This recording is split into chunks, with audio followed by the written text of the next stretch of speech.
L'imam Ahmed disait Innama al-hujjatu fil athar, al-hujjatu fil athar.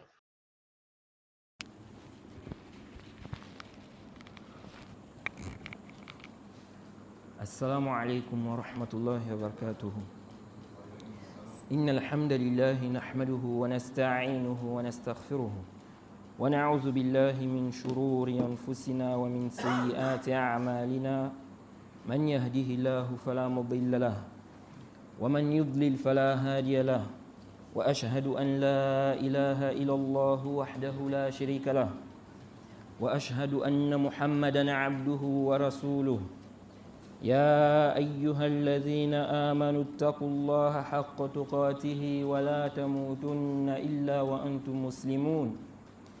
يا أيها الناس اتقوا ربكم الذي خلقكم من نفس واحدة وخلق منها زوجها وبث منهما رجالا كثيرا ونساء، واتقوا الله الذي تساءلون به والأرحام إن الله كان عليكم رقيبا. يا أيها الذين آمنوا اتقوا الله وقولوا قولا سديدا يصلح لكم أعمالكم ويغفر لكم ذنوبكم، ومن يطع الله ورسوله فقد فاز فوزا عظيما. أما بعد. Louange à Allah, le créateur des cieux et de la terre. On le loue pour tout ce qu'il nous accorde comme bien et comme grâce, et on lui demande de prier sur son prophète Mohammed sallallahu alayhi wa sallam, sa famille, ses compagnons et tous ceux qui les ont suivis jusqu'au jour de la rétribution. Celui qu'Allah a guidé, personne ne peut l'égarer. Celui qu'Allah a égaré, personne ne peut le guider. Nous sommes toujours dans la traduction de l'explication de Sharh al-Sunnah, Aoun al-Bari, ببيان ما تضمنه شرح السنة للإمام البربهاري. L'aide du créateur dans la clarification de ce que renferme l'explication de la sunna de l'imam al-Barbahari. Farouk, c'est mieux que tu partages déjà ça. L'écrit dont je vous avais parlé ici sur la réprimande envers les gouverneurs. Ceux qui savent aussi, qui ne vont pas lire, c'est mieux de laisser pour ceux qui vont lire. Naam. Alors, on s'est arrêté sur les propos de l'imam al-Barbahari ici, où il dit وَعَلَمْ أَنَّ النَّاسَ لَمْ يَبْتَدِعُوا بِدْعَةً قَطْ حتى تركوا من السنة مثلها. Donc on s'est arrêté sur les propos de l'imam al-Barbahari où il dit: sache que les gens n'ont pas introduit une innovation sans qu'ils ne délaissent, n'est-ce pas, son équivalent de la sunna. وَعَلَمْ أَنَّ النَّاسَ لَمْ يَبْتَدِعُوا بِدْعَةً قَطْ حتى تركوا من السنة مثلها. Il dit: فاحذر المحدثات من الأمور فإن كل محدثة بدعة وكل بدعة ضلالة والضلالة وأهلها في النار. نعم. Il dit: prends garde aux nouveautés dans la religion, aux nouvelles choses dans la religion, car toute nouveauté est une hérésie, et toute hérésie est égarement, et tout égarement, et les gens de l'égarement iront en enfer. Tout le monde a eu. Ah. Donc il dit ici, l'imam al-Barbahari ici nous met en garde contre les innovations. On avait commencé à expliquer les propos de l'imam al-Barbahari, n'est-ce pas, avec ce que le Cheikh Rabi' avait dit ici. Et on s'est arrêté sur ces propos où il a dit, après avoir cité le verset 3 de la sourate 7, il a dit: فَأَمَرَ بِاتِّبَاعِ مَا أُنزِلَ وَنَهَى عَمَّا يُضَادُ ذَلِكَ. Il dit, Allah dans ce verset, il a ordonné de suivre ce qui a été révélé Et il a interdit, n'est-ce pas, ceux qui s'y opposent. وَهُوَ اتِّبَاعُ أَوْلِيَاءِ مِن دُونِهِ. Il s'agit ici de suivre, n'est-ce pas, autre allié que lui. Il dit فَمَنْ لَمْ يَتَّبِعْ أَحَدَهُمَا اتَّبَعَ الْآخَرِ. Il dit celui qui ne va pas suivre l'un, il va suivre l'autre. Celui qui ne va pas suivre l'un des deux, il va suivre l'autre. C'est-à-dire, s'il ne suit pas ce qu'Allah a révélé, alors il va suivre ce qui n'a pas été révélé. Il dit وَلِهَذَا قَالَ وَيَتَّبِعْ غَيْرَ سَبِيلِ الْمُؤْمِنِينَ. Il dit c'est pourquoi Allah a dit et il suit un chemin autre que celui des croyants. Ça c'est le verset 115 de la sourate 4. On avait déjà vu ça. Il dit ici قال العلماء, les savants ont dit من لم يكن متبعا سبيلهم كان متبعا غير سبيلهم. Il dit que les savants disent celui qui ne va pas suivre le chemin des compagnons, des croyants, alors il va suivre un autre chemin. Il dit فاستدلوا بذلك على أن اتباع سبيلهم واجب فليس لأحد أن يخرج عما أجمعوا عليه. Il dit les savants se sont argumentés de ce verset-là, le verset 115 de la sourate 4. Il dit les savants se sont argumentés de ce verset pour prouver l'obligation de suivre la voie des compagnons. Parce que dans le verset, elle a dit quoi? وَمَنْ يُشَاقِقِ الرَّسُولَ مِنْ بَعْدِ مَا تَبَيَّنَ لَهُ الْهُدَى وَيَتَّبِعْ غَيْرَ سَبِيلِ الْمُؤْمِنِينَ نُوَلِّهِ مَا تَوَلَّى وَنُصْلِحِ جَهَنَّمَ وَسَاءَتْ مَصِيرًا. Allah a dit et quiconque fait scission avec le messager d'Allah après que la guidée lui est parvenue et il suit un chemin autre que celui des croyants, n'est-ce pas? Nous allons le laisser, n'est-ce pas, comme il s'est détourné et on le mettra en enfer. Donc Allah ici a dit et il suit un chemin autre que celui des croyants. Il n'y a pas de doute que les croyants ici, il s'agit d'abord des compagnons du prophète Mohammed sallallahu alayhi wa sallam. Car quand le verset est descendu, ce sont eux qui étaient les croyants à ce moment. Donc quand Allah a dit et il suit un chemin autre que celui des croyants, il s'agit d'abord des compagnons du prophète Mohammed sallallahu alayhi wa sallam. Et on voit dans ce verset qu'Allah a menacé celui qui va contredire leur voie. Il a dit quoi? Que celui-là, on le mettra en enfer. Ça montre l'obligation de suivre la voie des croyants. Et il n'y a pas de doute que rentre aussi ici le consensus. Quand on parle du consensus, lorsqu'il y a consensus des savants, consensus des musulmans, personne ne doit contredire cela. Celui qui contredit cela, il commet un péché. Et il est exposé à cette menace-là.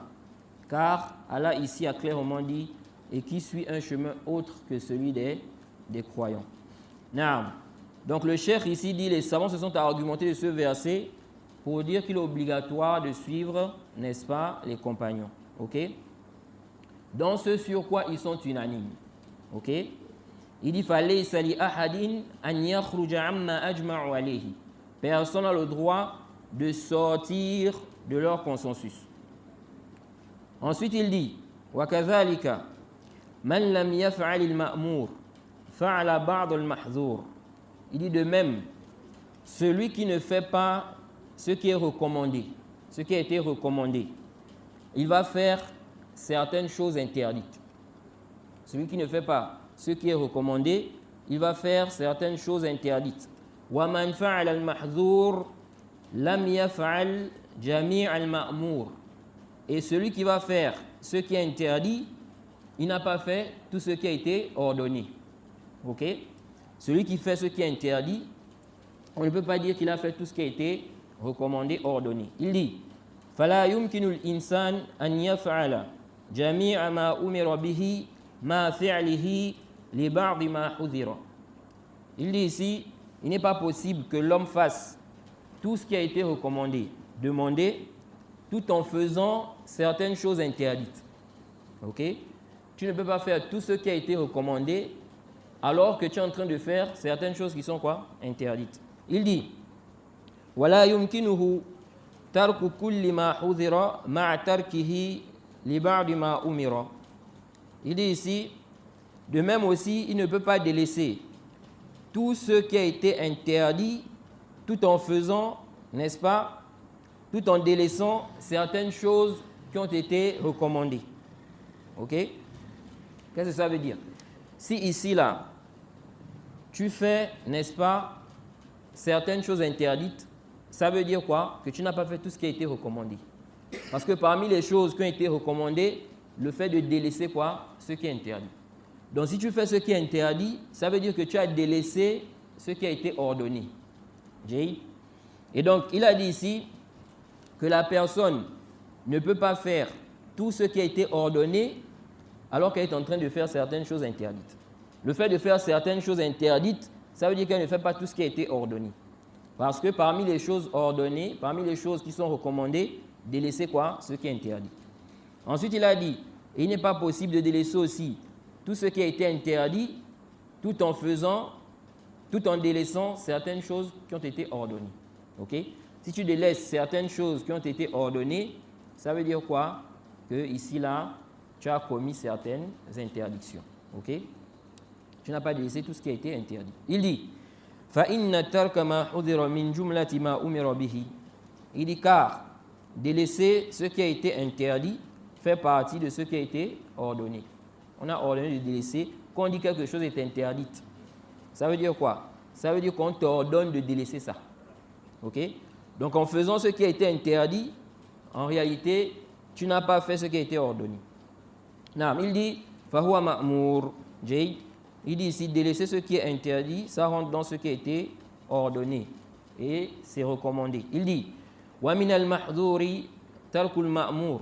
Et fait partie des choses interdites, le fait de délaisser ce qui est quoi? Ordonné, ce qui a été recommandé. Il dit فَكُلُّ مَا شَغَلَهُ عَنِ الْوَاجِبِ فَهُوَ مُحَرَّمٌ. Tout ce qui te distrait de ce qui est obligatoire, c'est interdit. C'est pourquoi, même lorsqu'on parle, n'est-ce pas, du football, ok? Lorsqu'on dit qu'on peut jouer au football, pas le football professionnel, ce qui est quoi? Un métier, non. Le football qu'on fait pour s'entraîner, pour le sport, on dit c'est autorisé. Mais c'est autorisé à des conditions. Parmi les conditions, il ne faut pas que ça vous empêche de faire ce qui est obligatoire. Si vous devez jouer et que vous jouez à l'heure de la prière, par exemple, vous délaissez la prière parce que vous êtes en train de jouer au foot. Ici, là, ça devient haram de jouer au foot, même si à la base, c'est autorisé. Parce que ça vous empêche d'accomplir ce qui est quoi? Obligatoire. Et c'est comme ça, toute chose qui t'empêche d'accomplir ce qui est obligatoire, même si à la base, c'est halal, ça devient quoi? Ça devient interdit. Il dit ici, وَكُلُّ مَا لَا يُمْكِنْ فِعْلُ الْوَاجِبِ إِلَّا بِهِ فَعَلَيْهِ فِعْلُهُ. Là, c'est la parole du Cheikh al-Islam Ibn Taymiyyah. Donc le Cheikh est en train de citer ici là les propos du Cheikh al-Islam Ibn Taymiyyah. Il a dit, de même, toute chose, ok, s'il y a une chose qui est obligatoire et tu ne peux pas faire cette obligation-là, qu'en faisant cette chose-là devient obligatoire. Même si à la base, elle n'est pas quoi? Obligatoire, ok? Si on dit par exemple que prier à la mosquée, pour celui qui entend l'azan, c'est obligatoire. Ok, mais tu ne peux pas te rendre à la mosquée si tu ne fais pas quoi? Si tu ne te déplaces pas. Donc ici, ça devient quoi? Une obligation. Il dit, donc le Cheikh Robin dit en annotation au propos du Cheikh al-Islam, wal hadith allazi istadalla bihi Cheikh al-Islam akhrajahu al-Imam Ahmad fi musnadihi fi mujallad al-rabi' fi safhati 105 wa Abu Zur'a fi tarikh Dimashq fi mujallad al-awwal في صفحة 603 و604 وفي إسناده أبو بكر ابن أبي مريم ضعيف. Le Cheikh Rabi dit, le hadith que le Cheikh al-Islam a cité là, ça a été rapporté par l'imam Ahmed. Il dit dans son Musnad, au tome 4, page 105, et Abu Zur'a dans Tarikh Dimashq, au tome 1, page 603 à 604. Il dit dans la chaîne de transmission, on a Abu Bakr ibn Abi Maryam et il est faible. Ici, là, le Cheikh l'Islam a cité dans ses propos un hadith. Et le Cheikh Rabi dit que le hadith est faible. Il s'agit de quel hadith? Il s'agit du hadith qu'on avait lu, n'est-ce pas, la semaine passée, où il est dit ici que le prophète a dit que des gens ne vont pas introduire une innovation sans qu'ils ne délaissent son équivalent dans quoi? La sunna. Il s'agit de ce hadith-là. Ok? Donc le hadith n'est pas authentique jusqu'au prophète. Non, donc si vous entendez quelqu'un citer ce hadith-là, il faut savoir qu'il est faible. Il faut lui dire qu'il est faible. Non, il dit ici وَنَحْوُهُ مَا رَوَاهُ الدَّارِمِي فِي مُسْنَدِهِ. Donc il dit, il y a un texte semblable. On appelle là.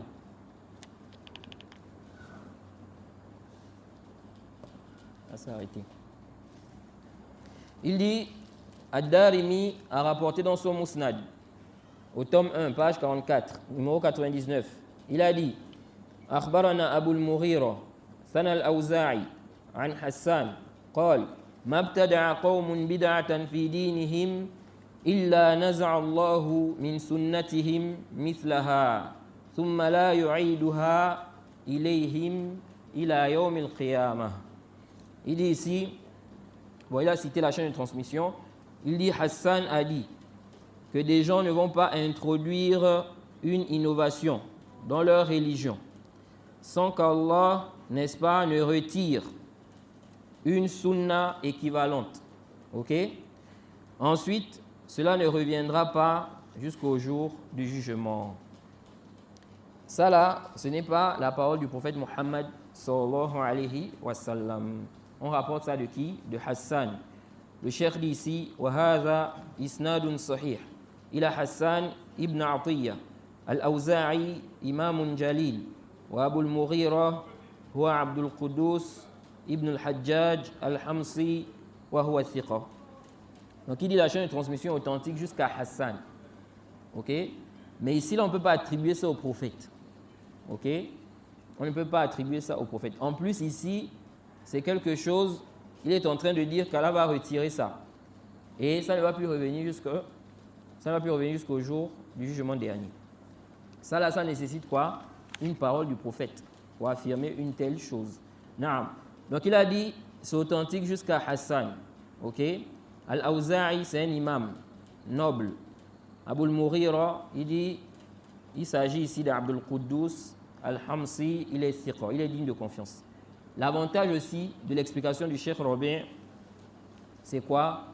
C'est que le Cheikh accorde vraiment une attention particulière aux authenticités des récits. Ok? Il y a parfois des shuruhat, vous allez voir certains savants qui vont expliquer certains livres, mais ils passent sur les textes. Est-ce que c'est authentique ou pas? Il fait seulement le sharh. Ok? Alors qu'ici, là, on va voir que dans ce sharh, parmi les particularités de ce sharh, c'est que le cheikh, vraiment, il accorde une attention particulière aux authenticités. Parce que notre religion est basée sur ce qui est authentique. Ce n'est pas basé sur du faible. Naam.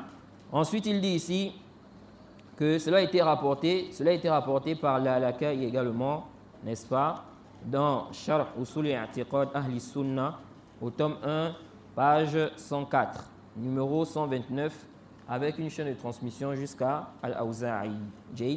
Donc, on peut dire quoi? On peut dire que ce récit, parce que quand on revient aux propos de l'imam al-Barbahari, il a dit quoi? Il a dit « Wa'alam anna an-nasa lam yabtadi'u bid'atan qat hatta taraku min as-sunnati mithlaha » Il dit « Les gens n'ont pas introduit une innovation sans qu'ils ne délaissent quoi? Son équivalent dans la sunna. » Et ça, on avait détaillé ça. On avait dit que c'est une réalité. Lorsqu'on délaisse la sunna, ok, lorsqu'on commet des innovations, qu'est-ce qui se passe? En réalité, on délaisse la sunna. Ok?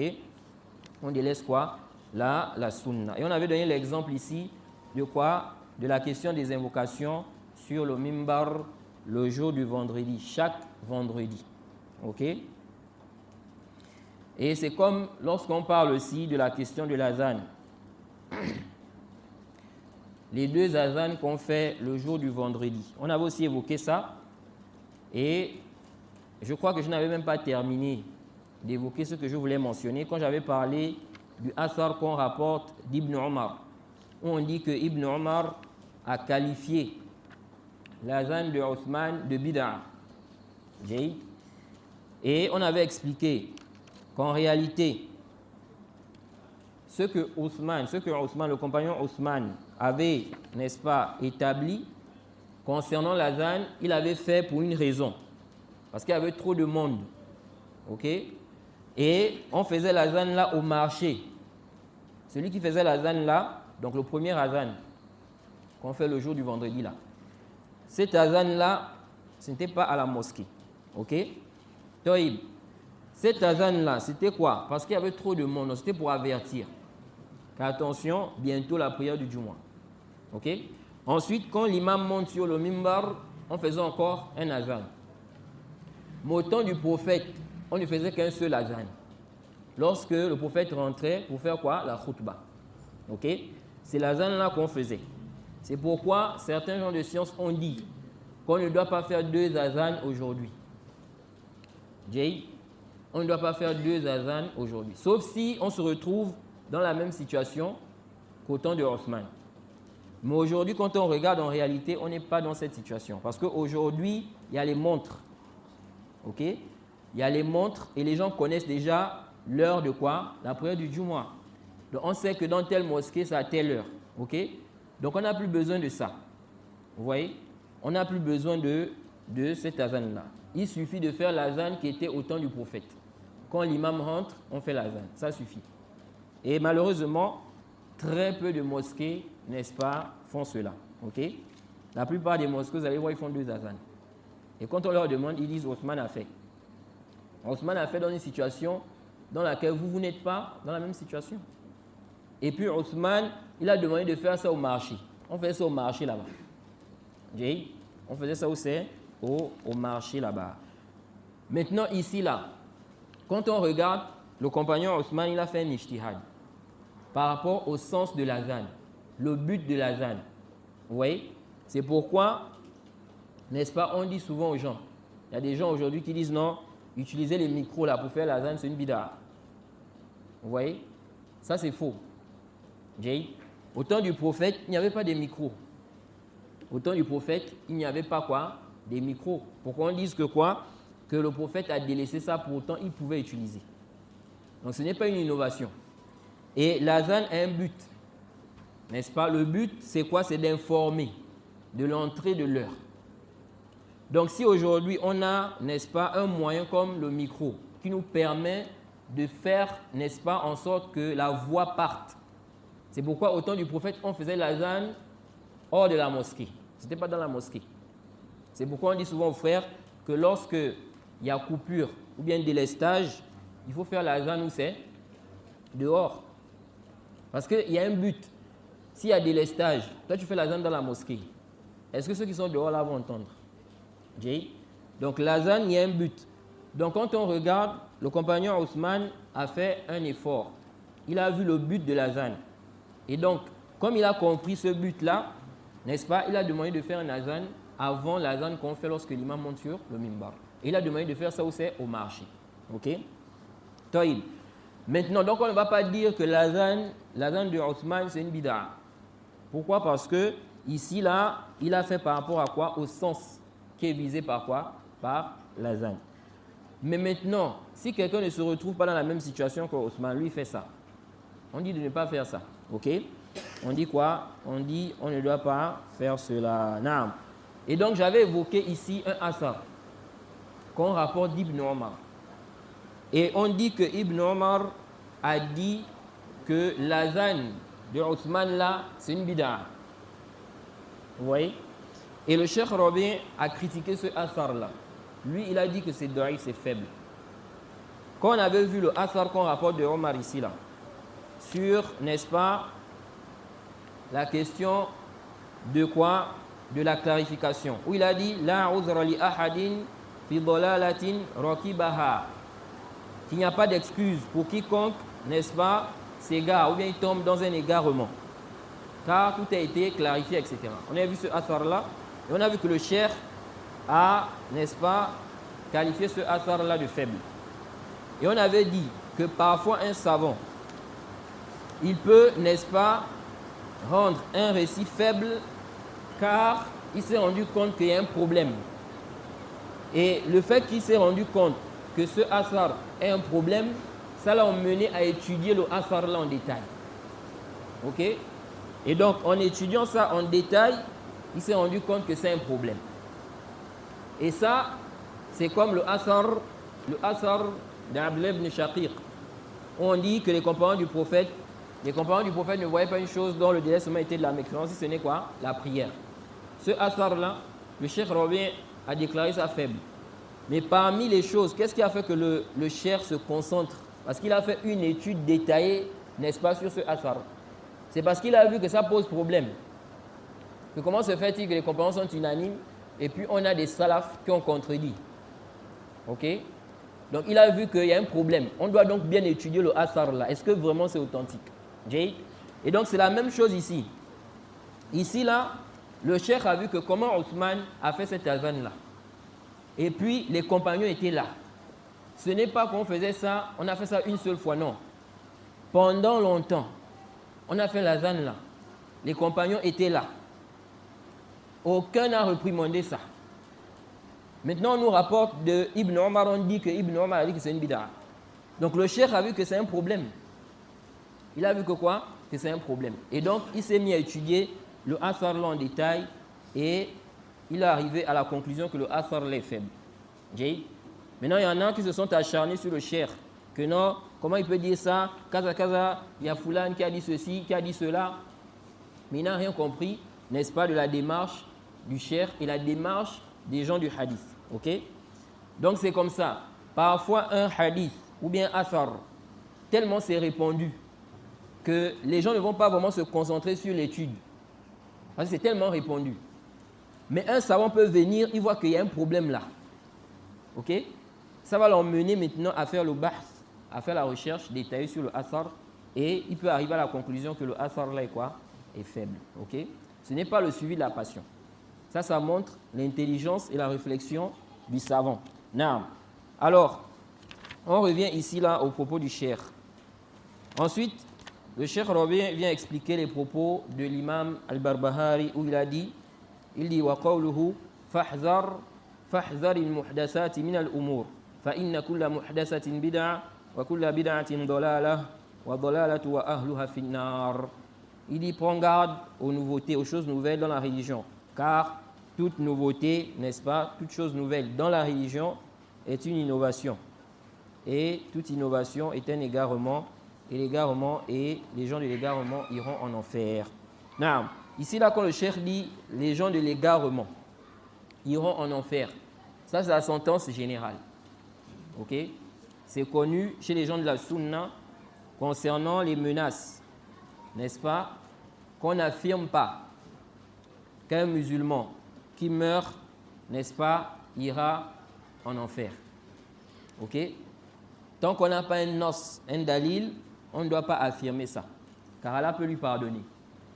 Peu importe sa désobéissance, peu importe le degré de désobéissance, tant qu'il est musulman, Allah peut lui pardonner. Ok? Car Allah a dit Inna Allah la yaghfiru an yushraka bihi wa yaghfiru ma duna dhalika liman yasha. Allah ne pardonne pas à quiconque lui donne des associés, mais à part cela, il pardonne à qui il veut. Donc la croyance des gens de la sunna, c'est qu'un musulman qui meurt, même s'il est mort sur la bid'a, tu ne peux pas affirmer que là où il est mort, là il est en enfer. Il est châtié. Ok? Car tu ne sais pas. Il se peut qu'Allah lui pardonne ses péchés. Ok? Et il y a un hadith qui a été rapporté. Là, on ne parle même pas du cas de quelqu'un qui est mort. Un hadith authentique. Quelqu'un était en train de commettre des péchés. Le hadith dans le Sunan Abi Daoud et je crois aussi dans le Sahih Muslim. Quelqu'un était en train de commettre des péchés.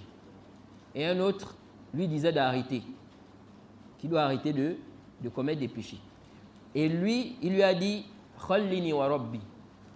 Abu'ithta alayya raqiba. Il lui a dit, laisse-moi tranquille.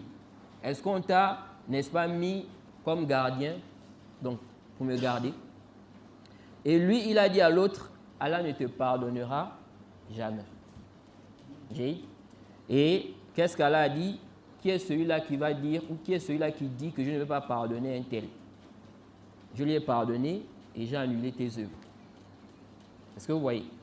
Ici, là, n'est-ce pas, Allah a pardonné à celui qui commettait des péchés. Vous voyez? Et il a fait quoi? Il a puni celui-là qui a dit à l'autre quoi? qu'Allah ne va jamais te pardonner. Parce que ça, ce n'est pas dans tes mains.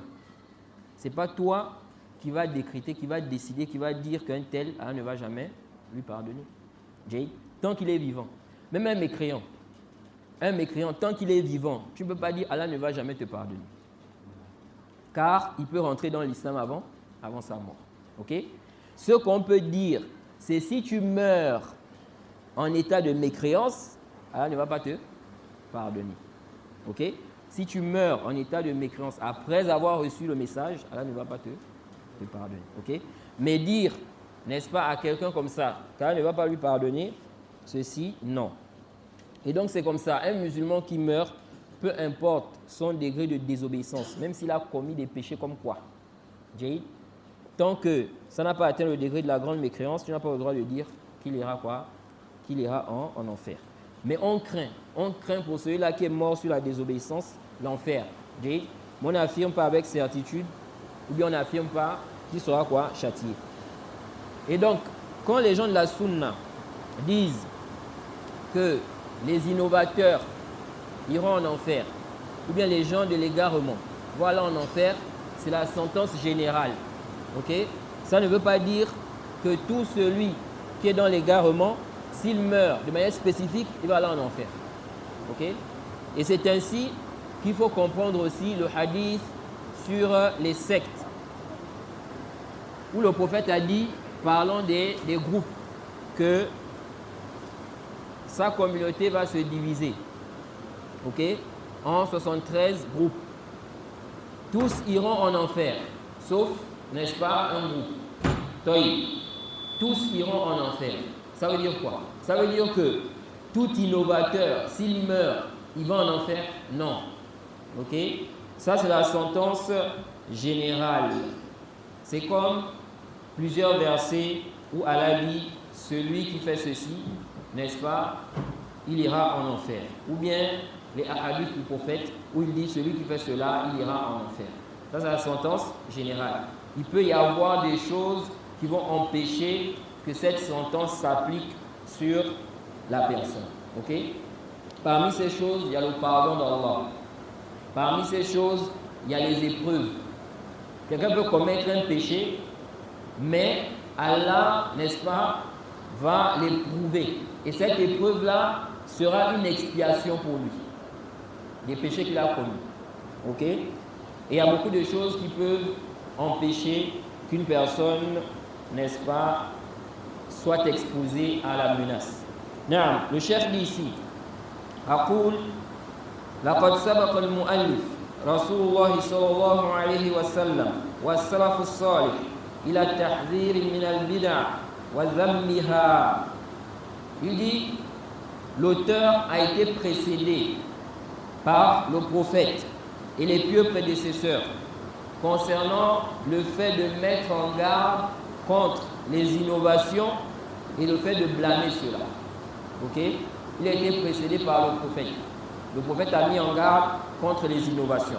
Il dit وَمِنْ ذَلِكَ مَا كَانَ يَقُولُهُ رَسُولُ اللَّهِ صَلَّى اللَّهُ عَلَيْهِ وَسَلَّمَ في خطبه أما بعد فإن خير الحديث كتاب الله وخير الهدي هدي محمد وشر الأمور محدثاتها وكل محدثة ضلالة وكل بدعة ضلالة.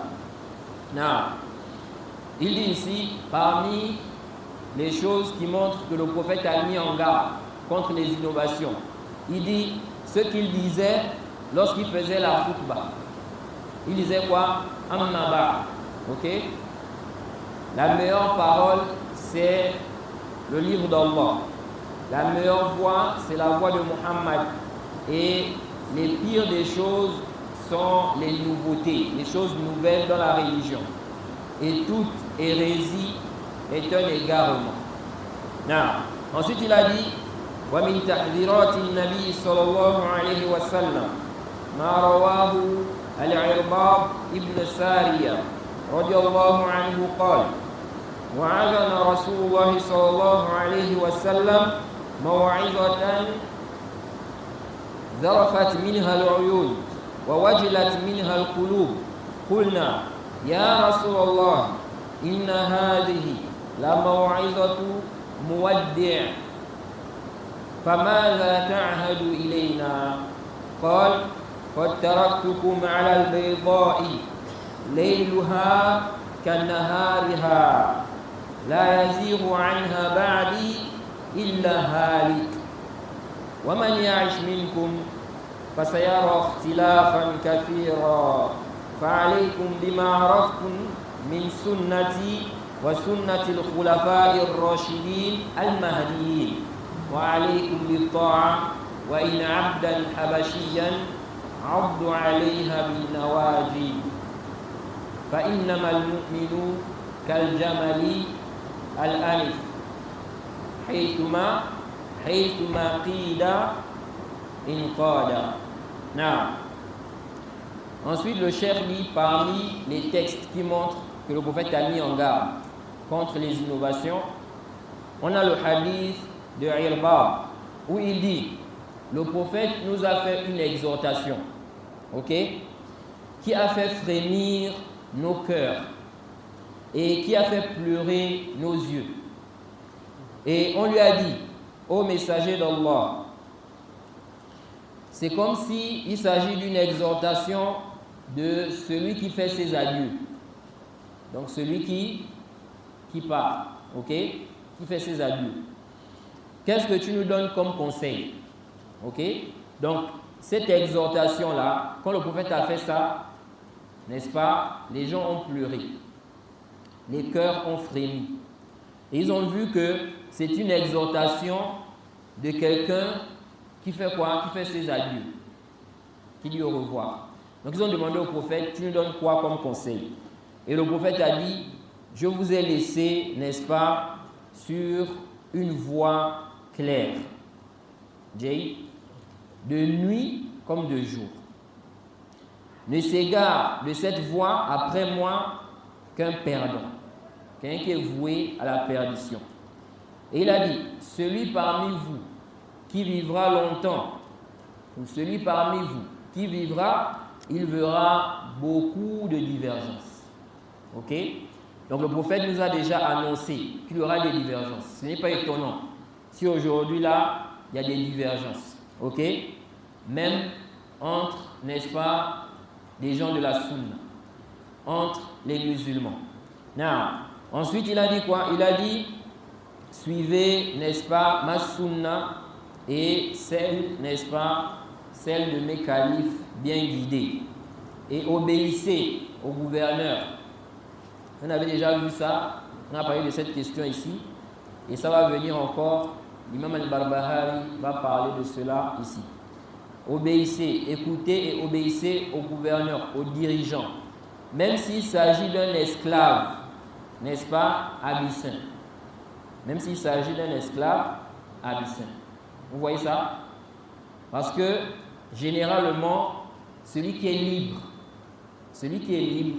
il ne va pas faire quoi? Il ne va pas aimer être dirigé par un esclave. Que lui, il est libre, lui c'est un esclave, et puis le dirige.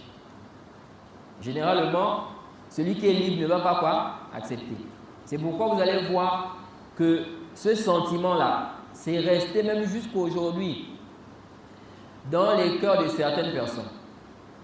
Vous allez voir certaines tribus, certaines ethnies qui continuent de croire qu'un tel, comme il a tel nom, c'est un esclave. C'est-à-dire chez nous, dans nos tribus, les esclaves avaient ce nom-là. Donc aujourd'hui, même si lui, il n'est pas esclave, mais lui, il considère quoi? Il le considère comme un esclave. Il dit parce que chez nous, là-bas au village, les gens qui portent le nom là, ce sont les esclaves. Donc, il ne veut pas prier derrière lui.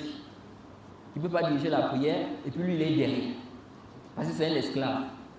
Vous voyez des choses comme ça? Alors qu'il n'est pas esclave.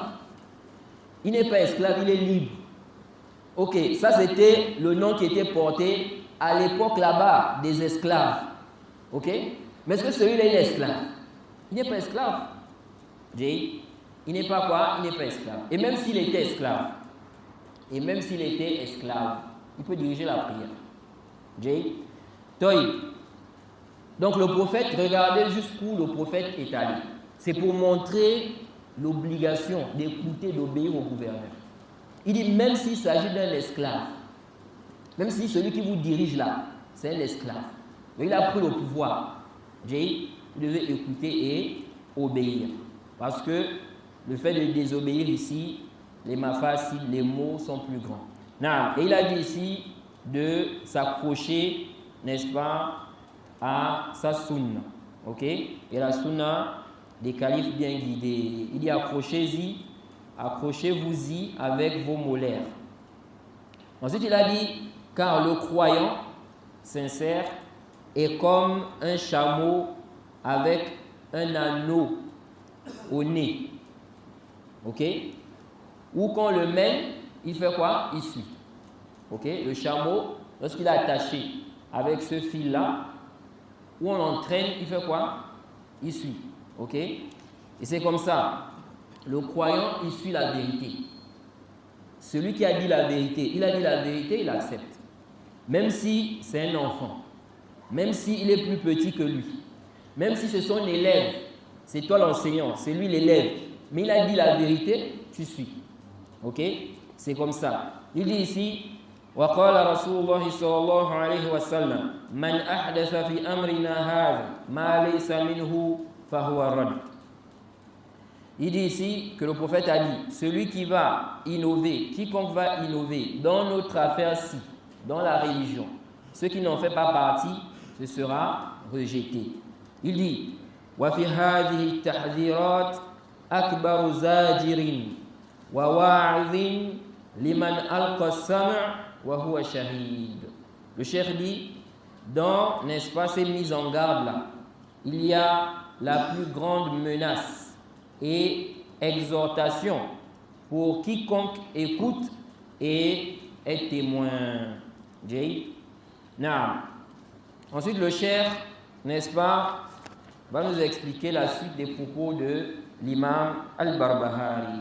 L'imam al-Barbahari a dit, فاحذري صغار المحدثات فاحذري صغار المحدثات من الأمور فإن صغار البدع تعود حتى تصير كبارا وكذلك كل بدعة أحدثت في هذه الأمة كان أولها صغيرا يشبه الحق فاغتر بذلك من دخل فيها ثم لم يستطع المخرج منها فعظمت وصارت دينا يدان بها فخالف الصراط المستقيم فخرج من الإسلام.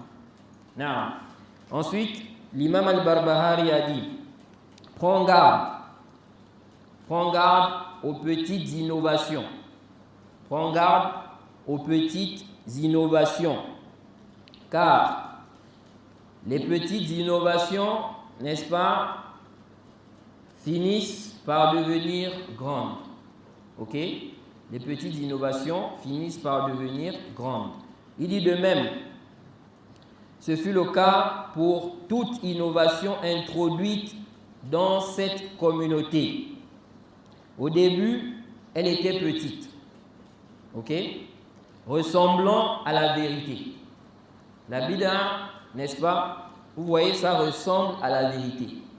Parce qu'on est dans l'adoration. Tu dis, on va faire, n'est-ce pas, le zikr 100 fois, 200 fois. Quelqu'un qui regarde ça, il peut voir que c'est la vérité. Mais quand on fouille dans la sunna, ce n'est pas venu de spécifier ce zikr-là, ce nombre de fois. Il dit donc, au début, elle était petite, ressemblant à la vérité. Puis, celui qui entra se fit tromper. Donc, celui qui tomba dans cela se fit tromper et fut incapable d'en sortir. C'est pourquoi la bid'a, des savants ont dit que c'est plus dangereux que les péchés. Parce que généralement, le péché, la personne peut se repentir. Celui qui commet le zina, il sait que ce qu'il fait là n'est pas bien. Il y a l'espoir, il peut se repentir. Ok? Celui qui vole aussi. Mais celui qui commet l'innovation, ce n'est pas facile. Parce qu'il croit que c'est ça la religion. Donc comment il va revenir? Comment il va faire tauba? Parce que le premier pas, quand on parle du repentir, c'est déjà de reconnaître que tu commets quoi? Un péché. Ok? Mais si déjà tu ne reconnais même pas, comment tu vas faire tauba? C'est pourquoi, n'est-ce pas, les innovations sont plus dangereuses. Donc il dit, il est tombé dans ça et il est quoi? Il est resté. Il n'est plus sorti de là. Il dit, et n'est-ce pas, elle grandit donc. Donc l'innovation là. C'est devenu quoi? C'est devenu, n'est-ce pas, une religion. La religion. Et il a contredit le chemin droit. Il est sorti de l'islam. Le cheikh ici dit, il dit, yu'akkidu al-mu'allif, rahimahullah, tahdhirahu min al-bid'a, fa inna al-bid'ata, wa in ra'aha al-insanu saghiratan, fa innaha tatatawwar ala marri al-ayam, hatta tasira min kubrayat al-bid'a. Wa qad tajurru hadhihi al-bid'a ila bid'in ukhra. Le cheikh Rabi dit, l'auteur ici là est en train de confirmer, il insiste sur la mise en garde contre les innovations. Il dit car certes, l'innovation, même si l'homme voit ça, il voit que c'est petit. Il y a des gens comme ça. Quand on leur dit que ça c'est une bid'a, de laisser ça, ils disent Allah va me châtier à cause de ça. Donc Allah va me châtier à cause de ça. Lui, il voit que c'est petit. Alors qu'en réalité, ce n'est pas quoi? Ce n'est pas petit. Oui, Allah va te châtier à cause de ça, si tu ne te réponds pas et s'il ne te pardonne pas. Car le prophète a dit quoi? Toute bid'a est égarement. Et tout égarement conduit en enfer. Il dit ici, il dit ça peut, n'est-ce pas? Il dit même si l'homme voit ça, n'est-ce pas? Il voit que c'est petit. Il dit, n'est-ce pas? Au fur et à mesure, elle évolue. Donc l'innovation là, elle évolue au fil des temps. C'est pourquoi lorsqu'une bid'a commence, il faut déjà stopper ça depuis le début. Il ne faut pas négliger en disant laissez les gens. Parce qu'à un moment, ça va être difficile de venir maintenant réfuter ça. Ou bien que les gens délaissent ça. Pourquoi? Parce qu'on a laissé les gens s'habituer à cela. Il dit, au fil du temps, elle évolue. Jusqu'à ce qu'elle devienne quoi? Jusqu'à ce qu'elle devienne l'une des plus grandes hérésies. Ok? Il dit, elle peut même conduire à d'autres innovations.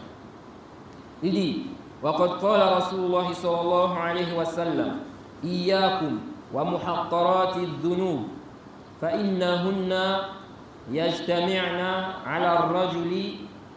Il dit ici que le prophète a dit, prenez garde, n'est-ce pas, aux petits péchés.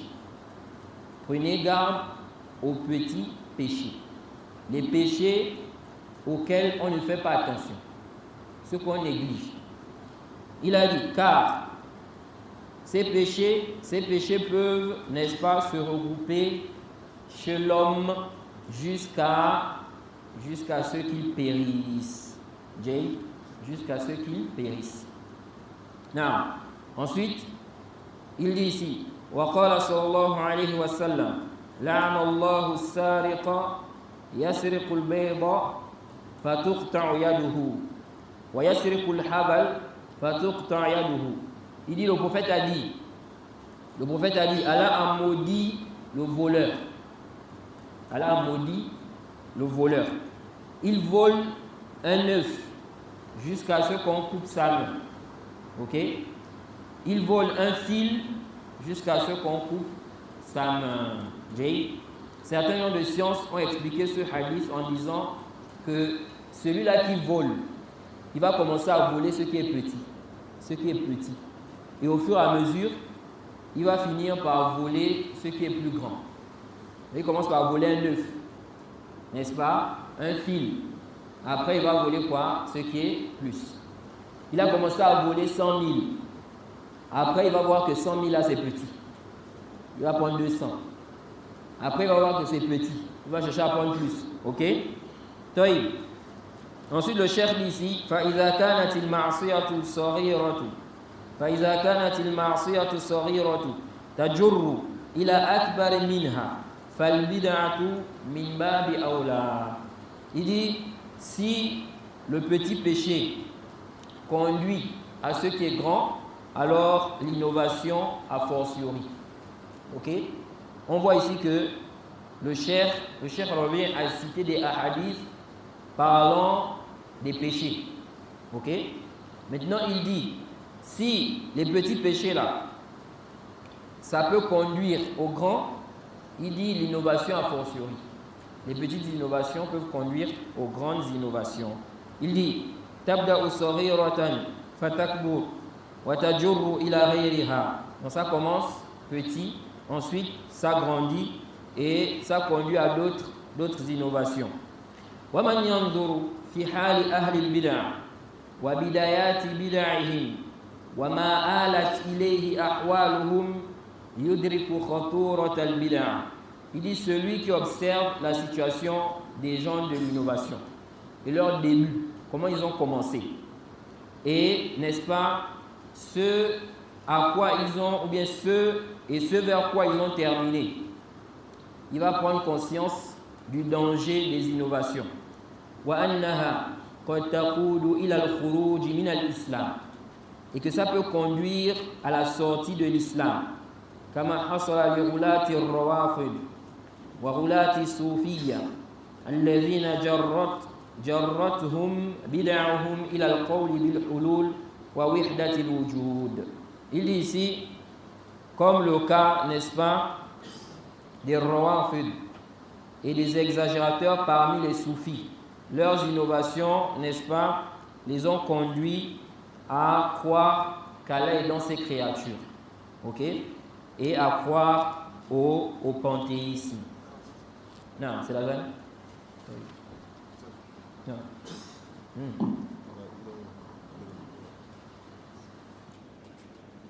Non. Ensuite, l'imam al-Barbahari dit Fanzur, rahimakallah, kulla man sami'ta kalamahu min ahli zamanik خاصة فلا تعجلن ولا تدخلن في شيء منه حتى تسأل وتنظر هل تكلم فيه أحد من أصحاب النبي صلى الله عليه وسلم أو أحد من العلماء فإن أصبت فيه أثرا عنهم فتمسك به ولا تجاوزه لشيء ولا تختر عليه شيئا فتسقط في النار. Ensuite, l'imam al-Barbahari dit ici, regarde, observe, qu'Allah te fasse miséricorde, la parole de tout celui dont tu as écouté. Observe la parole de tout celui dont tu as écouté les propos, surtout parmi les gens de ton époque, tes contemporains. Ne te précipite pas. Ne te précipite pas. N'entre pas dans cela. Ne suis pas cette parole jusqu'à ce que tu interroges et tu regardes. Est-ce qu'il y a un compagnon qui a dit cela? Ou bien un savant qui a dit cela? Il dit, si tu trouves une parole d'eux, alors accroche-toi à cela. et ne délaisse cela pour rien. Et ne choisit rien d'autre, n'est-ce pas, au détriment de cela. Sinon, tu finiras en enfer. Ou bien de peur d'être plongé dans le feu. Ici, là, l'imam al-Barbahari, dans ce passage, il met en relief ou en exergue un point qui est important pour l'homme de la Sunna. C'est quoi? C'est de ne pas parler, de ne pas suivre dans l'islam des paroles dont personne n'est précédé dans ça. Ok? Aucun savant, aucun compagnon. Toi, tu suis ça. Donc, ici, là, tu viens avec une parole. Quand on regarde, aucun savant n'a dit ça. Ça, c'est la preuve que ce que tu dis n'est pas quoi? N'est pas vrai. Donc, l'imam al-Barbahari dit, toutes les paroles que tu vas écouter là, par rapport à la religion, il dit, ne te précipite pas à prendre cela. Il dit, il faut vérifier. Est-ce qu'il y a un compagnon qui a dit ça? Ou bien est-ce qu'il y a un savant qui a dit ça? Ok? Si aucun savant n'a dit, aucun compagnon n'a dit ça, il ne faut pas suivre ça. Okay? Et ça aussi, c'est parmi les moyens les plus faciles, n'est-ce pas, de se préserver des égarements. Okay? Quand vous voyez des gens aujourd'hui qui s'égarent, beaucoup de gens, pourquoi? Parce qu'ils n'ont pas ce réflexe-là. On leur dit des choses dans le dit, ils ne cherchent pas à savoir. Est-ce que les savants disent ça? Qui a dit ça parmi les savants? Ils font quoi? Ils suivent. Si la parole est belle, ils vont suivre. Surtout qu'il y a des gens aujourd'hui qui sont éloquents. Donc quand ils parlent, vraiment, tu as attiré. Vous voyez? Il va dire des belles paroles. Mais celui qui a la science, réellement, quand il écoute ça, il sait que cette parole n'est pas quoi? Elle n'est pas vraie. Pourquoi? Parce qu'en réalité, c'est une parole qui contredit, par exemple, les textes, ou bien c'est une innovation. Aucun salaf, aucun savant n'a dit cela. Et donc, je me rappelle, quand on venait de se convertir, on nous avait expliqué ce principe-là. Et ça nous a beaucoup aidé. Demandez aux gens qui vous a précédé dans ça. Qui, parmi les savants, dit ça. Ça, c'est très important. Ça va vous aider, n'est-ce pas, à ne pas suivre les égarements des gens. Donc, ici, il a dit quelque chose. Il dit فَلَا تَعْجَلَنَّ وَلَا تَدْخُلْنَ فِي شَيْءٍ مِّنْهُ حَتَّى تَسْأَلْ وَتَنْظُرْ. Ne te précipite pas. Ne suis pas cela, cette parole-là, jusqu'à ce que tu poses la question. Tu interroges, tu regardes. هل تكلم فيه أحد من أصحاب النبي صلى الله عليه وسلم أو أحد من العلماء. Est-ce qu'un compagnon a dit ça? Ou bien un savant? Alors, cette parole-là, comment on doit la comprendre? Parce qu'en réalité, on voit des masaïl, des questions. Si tu cherches dans les textes, dans les livres, tu ne vas pas trouver la parole d'un compagnon textuellement comme ça. Ok? Mais les savants ont parlé de ça. Comment on doit comprendre cela? Ce qu'il faut comprendre, c'est qu'il y a des masaïl qui n'ont pas fait de polémique à l'époque des compagnons. Ce n'était pas un problème, ce n'était pas un ishkal. Ils se basaient sur ce qui était apparent des textes. Donc ils n'ont pas eu besoin de parler de ça. Maintenant, il y a des gens qui sont venus après. Ils ont introduit des innovations. Ils ont emmené des shubhat. Les savants ont donc eu besoin de réfuter ces shubhat-là. Et donc ils ont eu à parler, à dire des choses. Si tu fouilles maintenant, est-ce que les compagnons ont dit ça de façon textuelle? Donc tu as trouvé la parole du compagnon comme ça, textuellement, tu ne vas pas trouver. Jay, c'est pourquoi le cheikh Ibn Uthaymin, il a une très belle parole par rapport à cette question-là. Il a dit dans son explication du Sahih al-Bukhari, le cheikh Ibn Uthaymin a expliqué le Sahih al-Bukhari, 116 tomes. Il dit ici là, dans l'explication de Kitab al-Tawhid, l'imam al-Bukhari, dans son Sahih, il a un livre là-bas, le livre de l'unicité. C'est le dernier livre du Sahih al-Bukhari. Ok? Le cheikh Ibn Uthaymin a expliqué ça. Donc, au tome 16 de son explication du Sahih al-Bukhari, cette explication de Kitab al-Tawhid du Sahih al-Bukhari, on a édité ça aussi à part. Ok? Donc, il y a l'explication du Sahih al-Bukhari du cheikh Ibn Uthaymin en 16 tomes, et il y a l'explication du dernier livre du Sahih al-Bukhari qui se trouve dans l'explication complète, mais on a aussi édité ça, n'est-ce pas, à part. Et donc ici, là, j'ai le livre qui a été édité à part. Il dit ici à la page 306, il dit « فَإِنْ قَالَ قَائِلٌ إِئْتُ لَنَا بِالنَّصٍ ظَاهِرٍ عَنِ الصَّحَابَةِ أَنَّهُمْ قَالُوا الْمُرَادُ بِالْيَدِ يَدُ الْحَقِيقِيَّةِ » Il dit, si quelqu'un dit, et ça c'est très important, ça aide à réfuter beaucoup d'ambiguïté. Il dit, si quelqu'un dit, apportez-nous une parole, un texte apparent d'un compagnon qui a expliqué que le sens de la main, c'est la main réelle. Donc le cheikh était en train de parler de la question des attributs d'Allah. Parce que dans le Kitab al-Tawhid de l'imam al-Bukhari, là, il parle de la question des noms et attributs d'Allah. Donc le cheikh Ibn Uthaymin dit, puisque les gens de la Sunna confirment qu'Allah a deux mains, ok, il s'agit des mains réelles. Maintenant, souvent, quand on réfute les Ash'ari, ok, ou les Ahbash, ou ceux qui les ont suivis, on dit qu'ils ont contredit les compagnons du prophète. Ils ont contredit les salafs.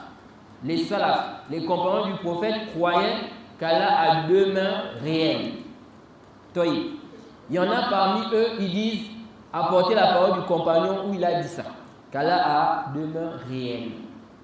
Maintenant, le cheikh Ibn Uthaymin répond à cette ambiguïté-là. Il dit, Naqul, la na'ti lakum bi shay'in. On ne va rien vous apporter. Ok? Pourquoi? Il dit, balil mutawatiru anhum, haythu yatluna kitab Allah, wa ma jaa min sunnati rasulih, wa man jaa min sunnati rasul sallallahu alayhi wa sallam, wa ma'a dhalika lam yunqal anhum harfun wahidun yubayyinuna anna al-murada biha khilafu zahiriha. Il dit, on ne va rien vous apporter. Pourquoi? Il dit, parce que ce qui est connu de façon notoire, c'est que les compagnons lisaient le Coran. Ils lisaient le Coran. Et, n'est-ce pas, ils connaissaient ce qui est rapporté du prophète Mohammed sallallahu alayhi wa sallam. Il dit, mais avec ça, on n'a pas rapporté d'un seul parmi eux qu'il a dit que le sens de la main, quand il a dit qu'il a des mains, le sens de la main, c'est quoi? Le contraire de ce qui est apparent.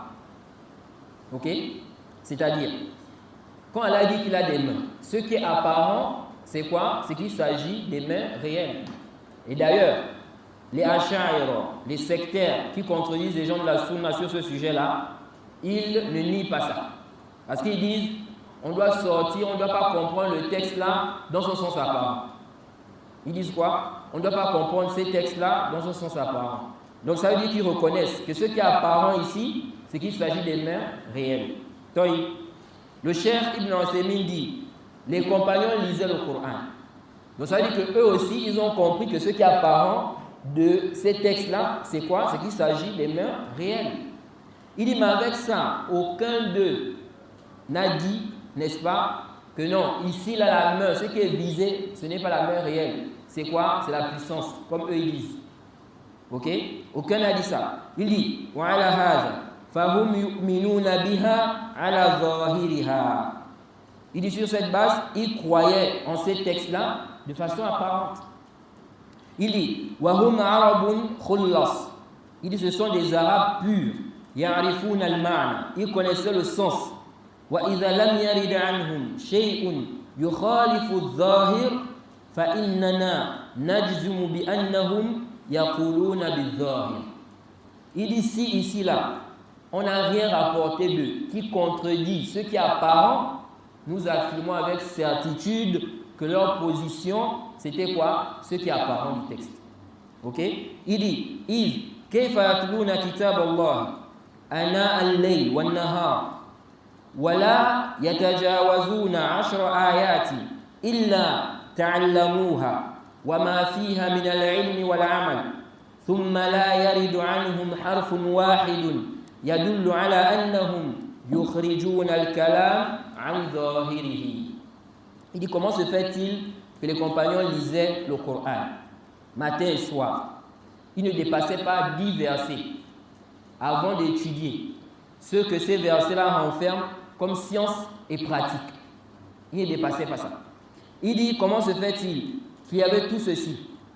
Et puis on ne rapporte même pas un texte d'eux où ils sont sortis du texte apparent, où ils ont dit non, ici il ne faut pas comprendre, n'est-ce pas, ce verset-là comme ça.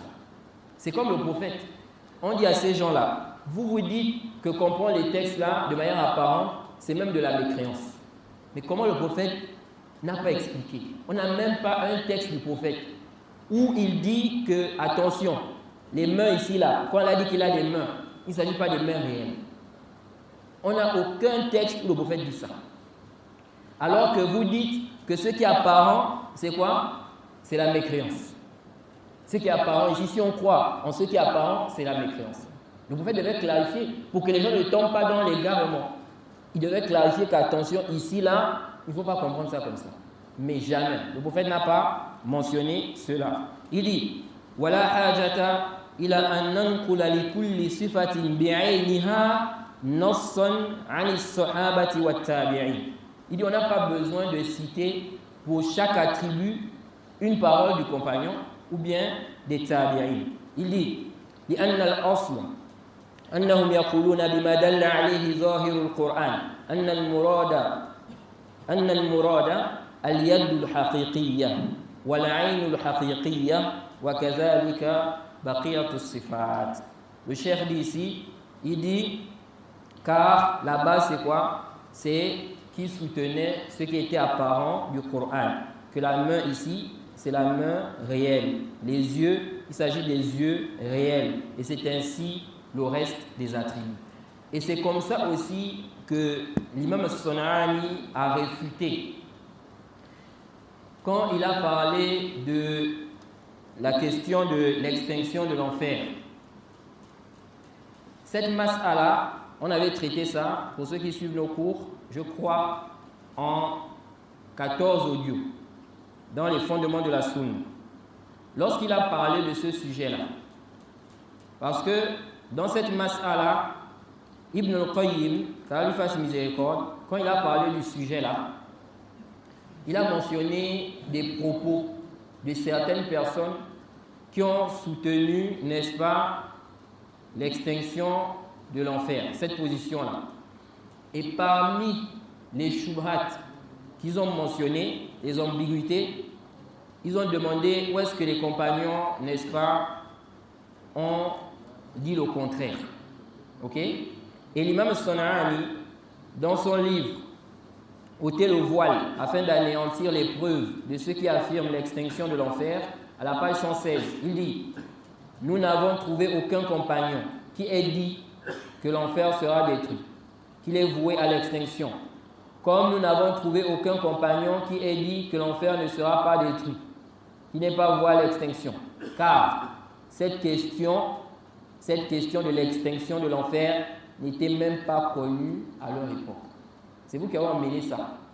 Eux, ceux qui connaissaient, c'est ceux qui apparent des textes. L'éternité de l'enfer et des gens de l'enfer parmi les mécréants. C'est pourquoi, qu'est-ce qu'il dit à la fin? Il dit ici, après avoir expliqué ce qu'on vient de lire, il dit oui, la parole qui est confirmée par le Coran est la parole disant que l'enfer et ses habitants sont éternels. Et cette parole renferme celle des compagnons. Et cette parole renferme celle des compagnons qui est ce que renferme le Coran et ce qu'indique ce qu'Allah nous a informé comme base qui est l'éternité des deux demeures de l'au-delà. Par conséquent, celui qui prétend la non-extinction n'a pas besoin d'apporter une preuve sur cette base. Il n'a pas besoin d'apporter quoi? Une preuve, parce que c'est ce qui est apparent des textes. Et on n'a pas vu le contraire. Ça n'a pas été rapporté des compagnons, n'est-ce pas, qui ont dit le contraire. Donc on dit c'est leur position. Toi, tu ne dois pas venir dire non. Si tu parles de la non-extinction ici, tu dois apporter la parole d'un compagnon qui a dit cela. Non. Bref, on s'arrête ici. Le cours prochain, on va revenir sur les propos de l'imam al-Barbahari ici là. Donc ce qu'on peut dire en résumé ici, c'est que cette parole de l'imam al-Barbahari, il faut comprendre qu'il y a des masaïl que, n'est-ce pas, les compagnons du prophète n'ont pas eu besoin d'expliquer, de détailler parce qu'il n'y avait pas ces machakis, des ambiguïtés par rapport à ça. Ok? Mais que des gens sont venus après, ils ont apporté des shubhat, des ambiguïtés, ça fait en sorte que des savants, n'est-ce pas, ont clarifié certaines choses. Mais quand tu reviens au niveau des compagnons, tu ne trouves pas un texte, une parole textuelle de où ils ont dit ça. Ok? Donc ici, tu ne dois pas opposer cela à cette parole que l'imam al-Barbahari a dite ici là. Non, on s'arrête là, on demande quand même facilite. S'il y a une ou deux questions avant la prière rapidement, on va essayer de répondre en fonction de notre capacité. Non. Non, c'est une question. Sinon, on va être injuste envers les autres. Sauf si il n'y a pas de question, on peut pointer deux questions. Non, allez-y, la première question.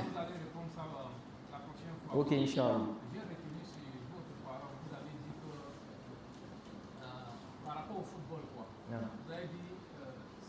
Je croyais que c'était par rapport au PDF. Je crois que c'était par rapport au PDF là. Parce que je vous ai vu toucher ça. Non. Ok, d'accord. Non. Vous avez dit que ceux qui jouent pour la santé, il n'y a pas un problème. Mais le sport, ceux qui oui. jouent Professionnel, il y a un problème là-bas. Je voulais un peu, nous voulons plus de détails par rapport à cela. Peut-être quand il y aura le temps. Non, Inch'Allah. La deuxième question ici là, c'est par rapport à la liste des Irba Inoussa. Non. Oui. Je constate ici là le propos ici là est un peu différent par rapport à un autre hadith qui part toujours dans le même sens. Où lorsque le prophète a pris la parole, il a dit aussi Allah. Ici là, c'est pas ça. Et je vois que c'est toujours le même hadith, mais les langages sont différents. Je voulais savoir si ce sont les rapporteurs qui sont différents ou bien. Non. Il n'y a pas d'ishkal. Ça là, l'imam Sana'ani avait parlé de ça. Le prophète Mohammed sallallahu alayhi wa sallam, parfois il répétait la même chose. Ok? Parfois à des moments différents. Donc il peut donner une parole là, cette même parole, il va la dire dans une autre assise. Et quand il va dire, il peut ajouter d'autres choses qu'il n'a pas eu à dire dans la première assise. Ça, ce n'est pas quoi? Ce n'est pas un problème. Ici, on va regarder. Si on se rend compte que c'est le même hadith, c'est rapporté par les mêmes rapporteurs, donc c'est le même makhraj, à ce moment, on va chercher à savoir qu'est-ce qui est authentique. Qu'est-ce que le prophète a réellement dit. Mais si, ici, là, les chaînes de transmission sont différentes. Par exemple, on a un hadith qui est rapporté par Ibn Omar. Un autre qui est rapporté, par exemple, par Al-Irbab. Ok? Ici, on ne va pas opposer ça. Parce que c'est deux hadiths, deux textes différents. Deux compagnons qui rapportent quoi? Le récit. Non. Oui? Allez-y, non? Mais vous parlez en français, non? Ou bien c'est compliqué? Allez-y, non?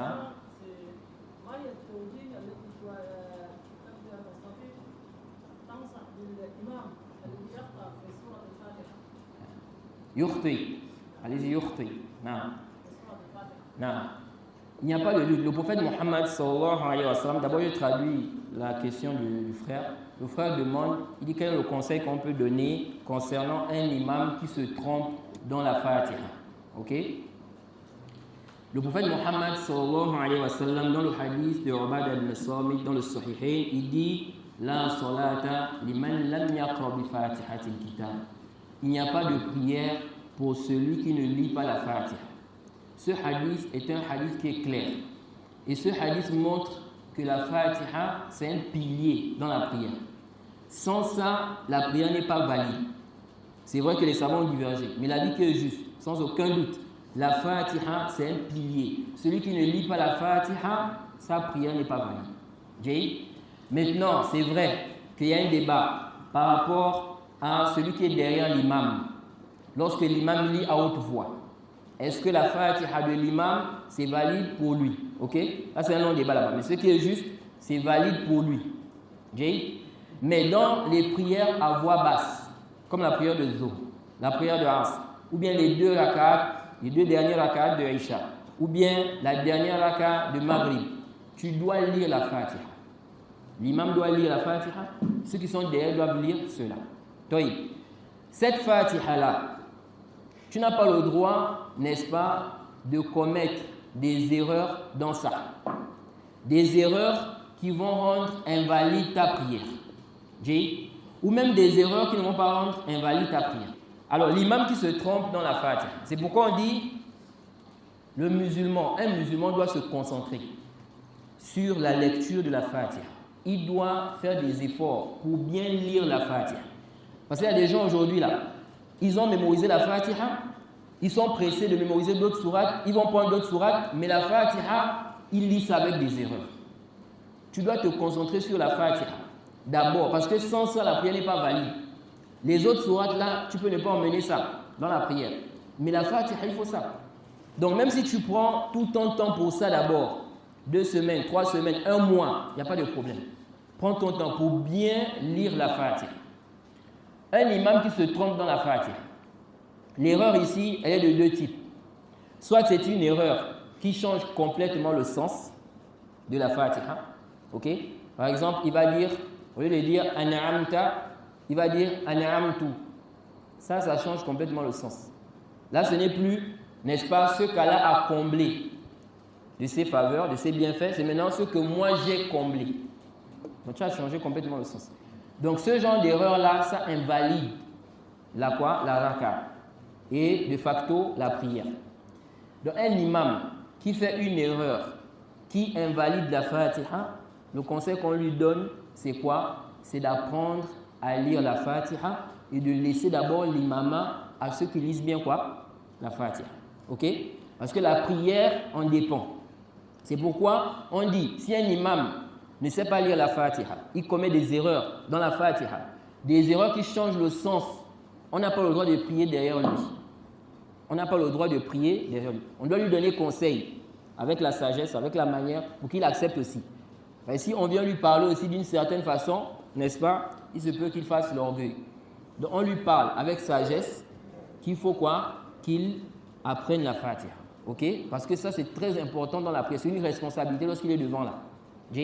Ça c'est si, n'est-ce pas, il fait quoi? Il change le sens. À ce moment-là, s'il change le sens, on ne prie pas derrière lui, on lui donne conseil, n'est-ce pas, afin qu'il s'améliore. Maintenant, s'il commet aussi une erreur, ça ne change pas le sens de la Fatiha. Mais quand même, c'est une erreur, on va quand même lui donner conseil afin de quoi? D'améliorer ou d'arranger quoi? Sa Fatiha. Mais la prière derrière lui est quoi? Est valide. On s'arrête là.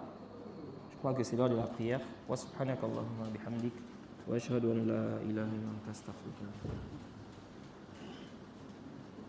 Allahu akbar, Allahu akbar. Ashhadu an la ilaha illallah.